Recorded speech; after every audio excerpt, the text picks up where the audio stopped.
Welcome to the Harvest to Table video channel and harvesting your melons at their peak. Today we're diving into the delicious world of growing melons. Whether you're a beginner or an experienced gardener, melons like cantaloupe, honeydew, muskmelon, and watermelon can be a fun and rewarding crop to grow.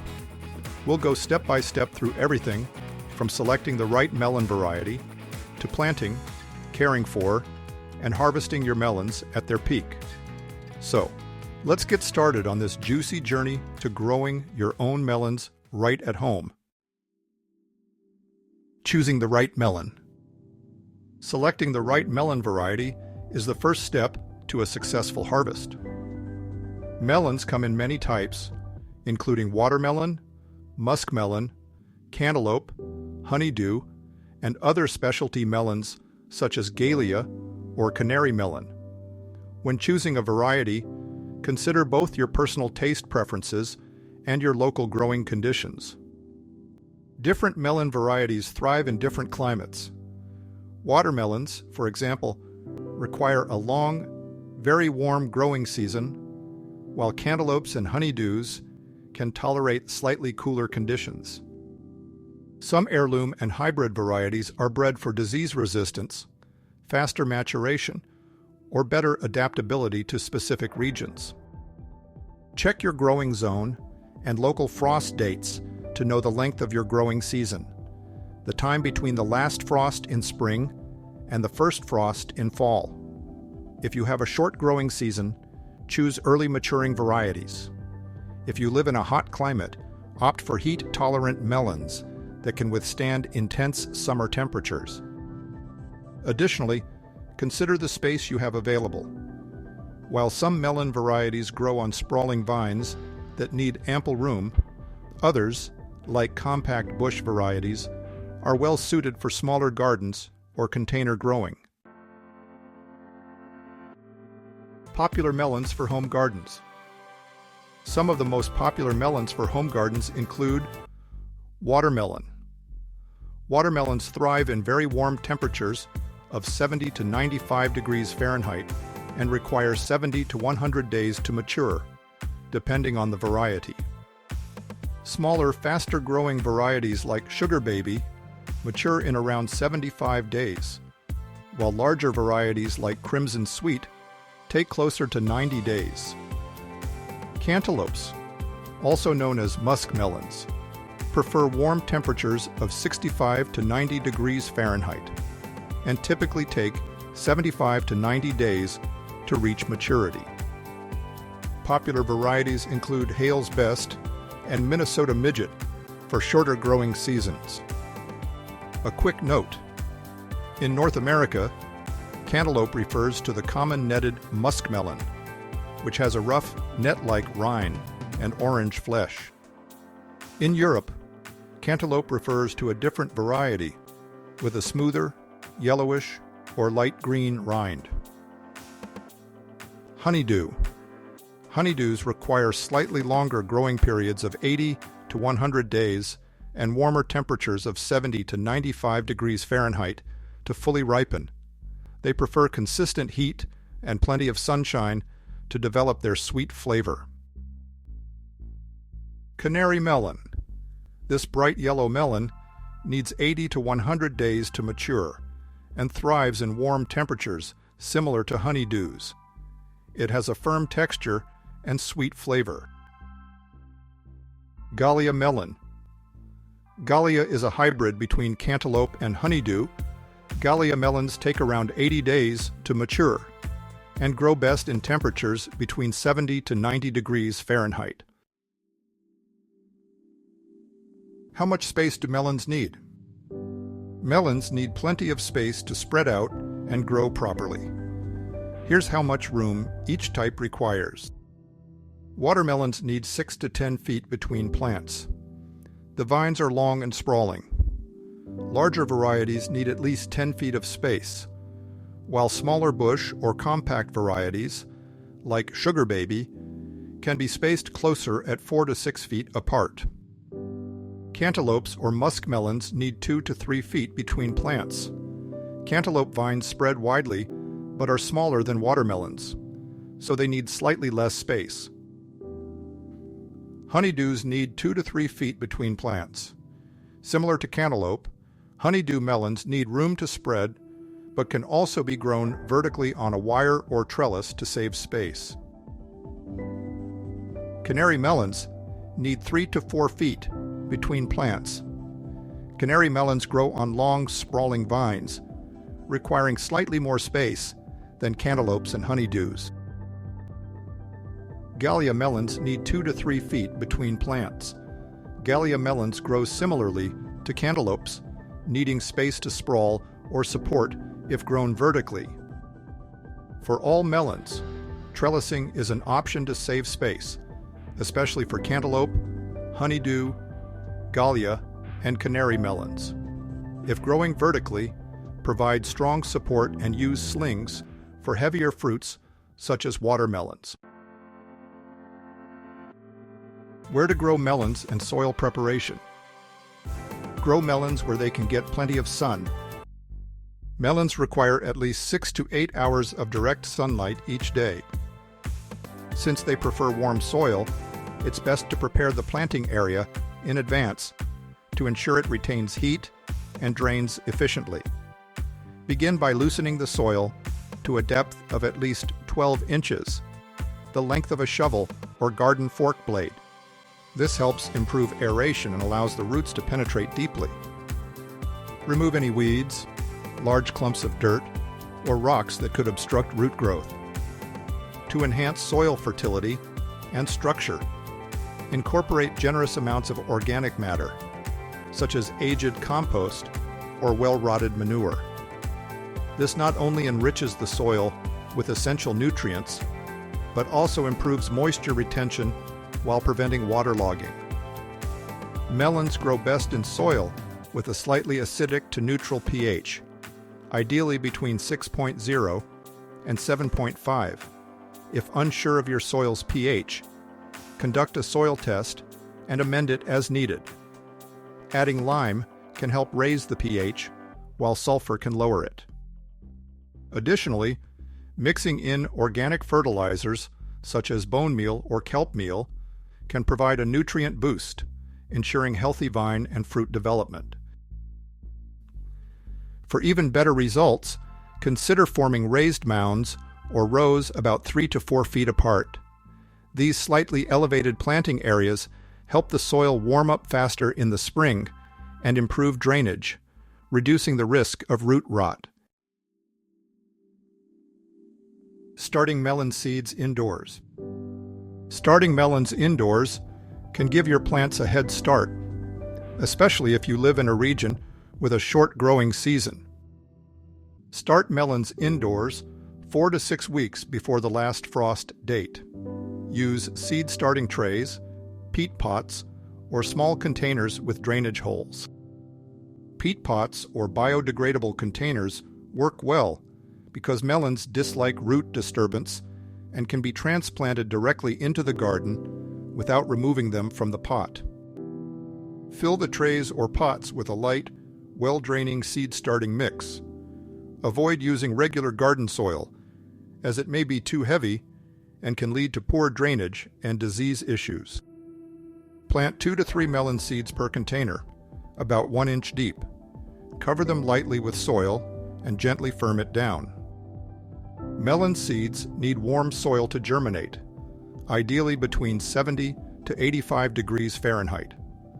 Place the trays in a warm spot, such as on a heat mat or near a sunny window. Keep the soil consistently moist, but not waterlogged. Covering the trays with a humidity dome or plastic wrap can help retain moisture until germination occurs.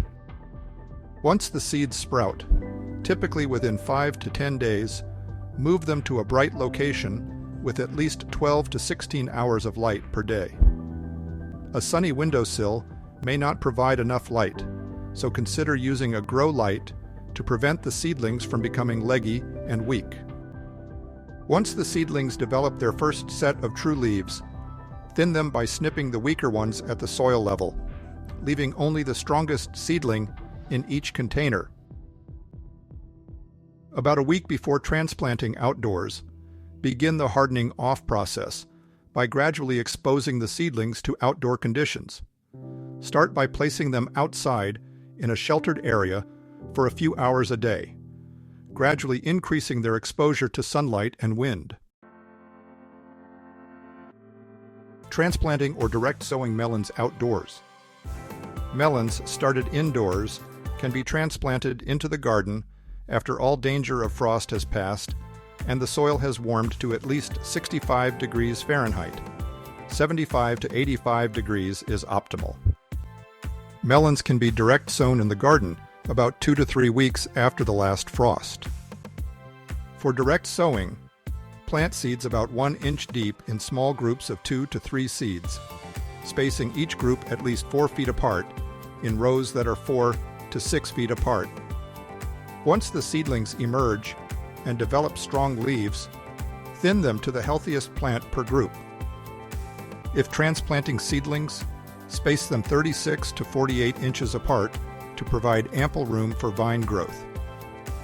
Dig a hole large enough to accommodate the root ball, place the seedling in the hole, and gently firm the soil around it. Even better, dig a hole about 1 foot deep and 3 feet in diameter. Inside the first hole, dig another hole 1 foot deep and 2 feet wide. Fill the smaller, deeper hole with a commercial planting mix or compost and tamp it down. This will act as a water well for the plants. Fill the larger hole with a mix of 2 parts sand, 1 part compost, and 1 part planting mix. Mound up the soil so the center is about 6 inches above ground level. Water the soil in. After the soil dries, plant the seeds or set out the seedlings started indoors. Grow no more than 3 melon vines on each hill, giving each plant plenty of room. Watering melons. About 90% of a melon is water. Melons must have consistent moisture to thrive. Water melons deeply and regularly. Keep the soil evenly moist, but not waterlogged. Too much water can cause fruits to split. Too little or inconsistent moisture can stress the plant and lead to poor fruit development. Use deep watering techniques, such as drip irrigation or a soaker hose, to keep the soil just moist. Reduce watering slightly as the melons near maturity to concentrate sugars and enhance their flavor at harvest. Mulching and weed control. Applying a layer of organic mulch around melon plants helps retain soil moisture, regulate temperature, and suppress weeds that compete for nutrients and water. Materials such as straw, wood chips, or grass clippings work well, creating a protective barrier that also prevents fruits from direct contact with the soil. Mulching melons reduces the risk of fruit rot and pest damage. Regular weeding is essential to keep competition low and ensure melons receive the nutrients they need. Regular weeding or using mulch to suppress their growth can prevent them from taking over the planting area. Providing support for melons. While melons typically sprawl along the ground, some varieties, especially smaller fruited types, can benefit from a trellis or support system. Training melons to grow vertically on a well-anchored trellis, fence, or sturdy mesh helps save space, improves air circulation, and reduces the risk of disease and pest issues. Gently tie the vines to the support as they grow. Use soft ties or strips of fabric to avoid damaging the stems. For heavier melons, such as watermelons, creating slings out of fabric, mesh, or netting can cradle the developing fruit and keep it off the ground, reducing the chances of rot or pest damage. If growing melons on the ground, placing a tile, wooden board, or piece of cardboard underneath each fruit can help prevent direct contact with the soil, reducing the risk of rot, insect damage, and uneven ripening. Feeding melons. Melons are heavy feeders and require a steady supply of nutrients throughout the growing season. Start by incorporating a balanced, slow-release fertilizer or well-aged compost into the soil at the time of planting to provide essential nutrients. As the plants grow, continue feeding every 3 to 4 weeks. Fertilize with an all-purpose organic fertilizer with a 10-10-10 ratio, or use compost tea or a water-soluble fertilizer formulated for fruiting plants. Be mindful of nitrogen levels.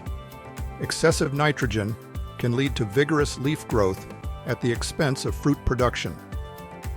As melons begin to flower and set fruit, switch to phosphorus and potassium-rich fertilizer such as 5-10-10 to encourage better fruit development. Regular feeding, combined with well-prepared soil, ensures strong productive plants and a bountiful harvest. Pollination of melons. Pollination is essential for melons to produce fruit. Most melon varieties rely on pollinators, particularly honeybees, to transfer pollen from male to female flowers. Melon plants have separate male and female flowers, and the female flowers need to be pollinated for fruit to develop. Honeybees and native pollinators visiting flowers in search of nectar transfer pollen as they move from bloom to bloom. To encourage pollination in your melon patch, plant a variety of pollinator-friendly flowers nearby, such as sunflowers, marigolds, or lavender, which attract bees and other beneficial insects. You can also plant herbs like basil, dill, and oregano, which help provide a steady source of nectar throughout the growing season. Avoid using pesticides, particularly during blooming, as they can harm pollinators and reduce the chances of successful fruit set. If you have a small garden or are in an area with limited pollinator activity, you can hand pollinate melon flowers using a small paintbrush or cotton swab to transfer pollen from male to female flowers. Melon pest and disease control. Regularly check your melon plants for pests and signs of disease. Common pests like aphids, cucumber beetles, squash bugs, slugs, and snails can damage plants and reduce yields. Hand-pick pests, use organic insecticides, or introduce natural predators.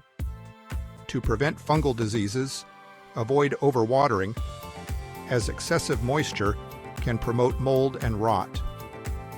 It's also helpful to thin plants early and remove any damaged or diseased leaves or plants later to enhance air circulation and reduce the chance of disease. Harvesting melons. Most melons will be ready for harvest about 80 to 100 days after seed sowing, when grown at temperatures between 80 to 90 degrees Fahrenheit. Warm temperatures promote sugar production for sweeter melons. The signs of ripening vary slightly between melon varieties, but there are several key indicators to look for. Watermelons change from a glossy green to a matte finish, with a yellowish spot developing on the underside where the melon rests on the ground.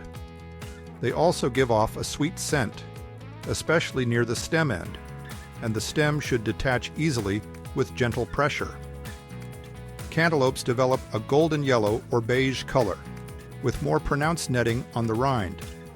The fruit also softens slightly at the blossom end and emits a strong, sweet aroma when ripe. Honeydews will shift from pale green to a yellowish hue, and the skin becomes smooth and waxy. The stem should be dry and brittle, and the fruit will feel slightly soft at the blossom end. Be careful when you harvest melons not to damage the fruit or plant. Watermelons should be cut from the vine with a sharp knife or pruners. Leave about 2 to 4 inches of stem attached to the fruit. Pulling or twisting the melon can harm both the fruit and the plant. Cantaloupes are harvested by cutting the stem close to the fruit, using pruners or a sharp knife. When ripe, the stem often dries out and separates from the fruit with gentle pressure, making it easier to cut. Honeydew melons are harvested in the same way, by cutting the stem with pruners or a knife. The stem should be dry and brittle when ripe, ensuring a clean, easy harvest. In all cases, avoid pulling or twisting the melon to prevent damage to the plant and fruit. And there you have it. That's how you grow melons from seed to harvest. We hope this video has inspired you to grow your own melons at home. With the right care and attention, you'll be enjoying homegrown, delicious melons in no time. If you find this video helpful, don't forget to like, subscribe, and hit the bell so you never miss a new video from the Harvest to Table channel. Please hit the share button to send this video to a friend. And if you have any questions or tips of your own, drop them in the comments below. We'd love to hear from you. You can read our complete melon growing guides at harvesttotable.com. Just click on the links in the notes below. Thanks for watching today. Until next time, happy gardening. See you in the next video.